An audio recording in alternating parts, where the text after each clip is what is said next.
Hey guys, welcome back to episode 8 of the ForgeServ Let's Play. As you can see, I want to get started by getting a vat together.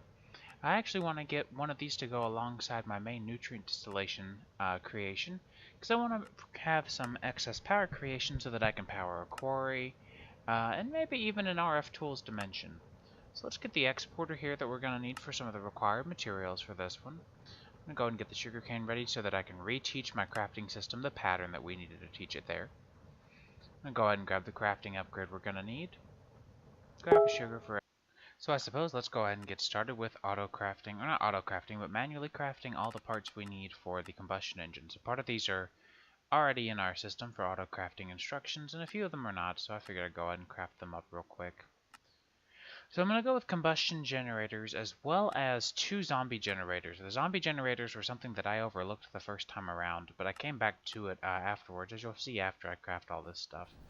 But, you know, at this point, it wouldn't be a bad idea to do both, so I go ahead and do both anyways. So I figured with 6 combustion generators running off of Hootch, which is what we're going to produce as the fuel, each one of those will produce, I believe it's 60 RF per tick, although it might be 80, I'm pretty sure it's 60. And then the zombie generators produce 80 RF per tick from nutrient distillation alone.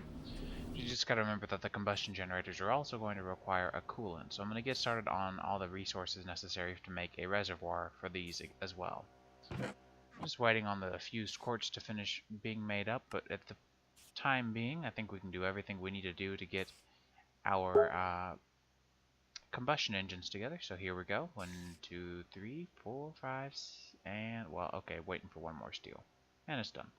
6.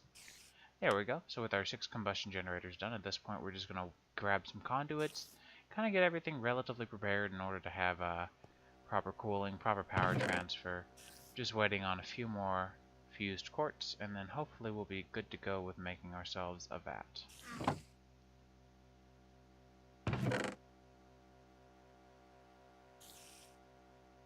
Alright, there's the fused quartz. Let's go, or I'm sorry, not a vat, a reservoir. Let's go grab everything we need for the reservoir. And boom, enough to make another infinite water supply. So, a short time later, like I said, I decided that it wouldn't be a bad idea to do a zombie generator. So here's just a quick little montage, or not really montage, just like a little fast forward speed cut of everything that I put together to make ourselves the zombie generator, because I really feel like that was a good idea to do. So I'm of course going to need 2 of those, I believe they're called zombie diodes. And go ahead and get everything together that we're going to need, including the capacitors, which we fortunately have auto crafting for, even of the advanced ones, but even the basic ones are good enough. Grab everything we need though, just about ready. We got the fused quartz ready. I believe all we have left is some solarium. Oh, electrical steel, there we go. And there we go, there's our 2 zombie generators all said and done.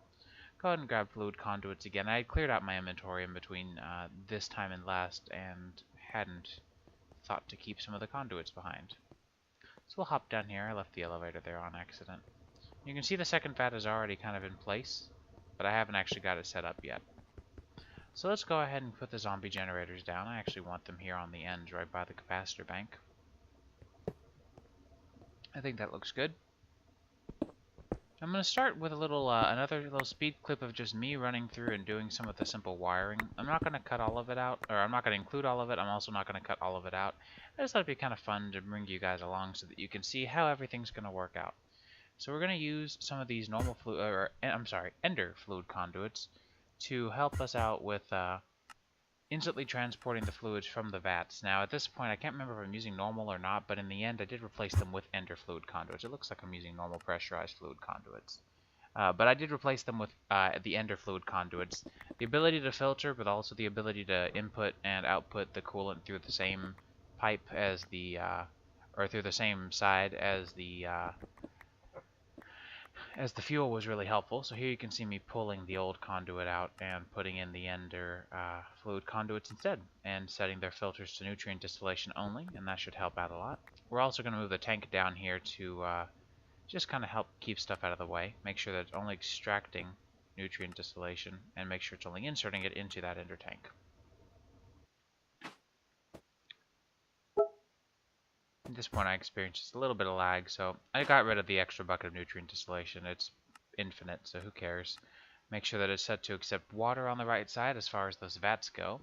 And we'll come back over here to the nutrient distillation, or to the zombie generators, and you can see that they're already running. So we'll grab the last of our conduit, run it along the top, and see kind of how this looks. I guess this will do. And I go ahead and set up the combustion generators very similarly off camera. So here we are, combustion generators down, both vats are working away. Let me show you how I've got the exporter set up here into this chest. That way I can have sort of a common ground, because I was running into issues with it earlier. So this really worked out well, doing the double chest. I've got right slots allotted for each material that we really need. Everything is outputting like it's supposed to into this chest like I wanted it to. You'll notice that the water level was low on the vat to the right. I fixed that off camera. I forgot to set that to input water on a whitelist. But as you can see, all of these are getting their hooch as fuel, and they're already running. I'll add redstone control to this off camera as well, with a power monitor as well as a manual redstone override. So last thing I want to do is I want to get some of those polished stone conduit facades. They match exactly with the stone brick texture. I wouldn't mind covering up the bottom of these combustion generators, since there's about a 7 pixel or 8 pixel or so total gap that you can see what block is underneath them. So that pretty much wraps that up. That gets us an extra, let me see,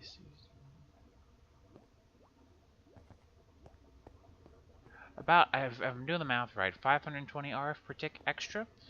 So this will be used for, like I said, an RF tools dimension possibly, and definitely going to be used for quarry power, because at this point, where I'm standing now, I've only got about 7 or 8 ingots of gold. I used them all making vibrant capacitor banks, which I'm using in this video here, and it's pretty rough. Hopefully you guys enjoyed this episode, and if you did, I hope to see you next time. Thanks for watching. Catch you later.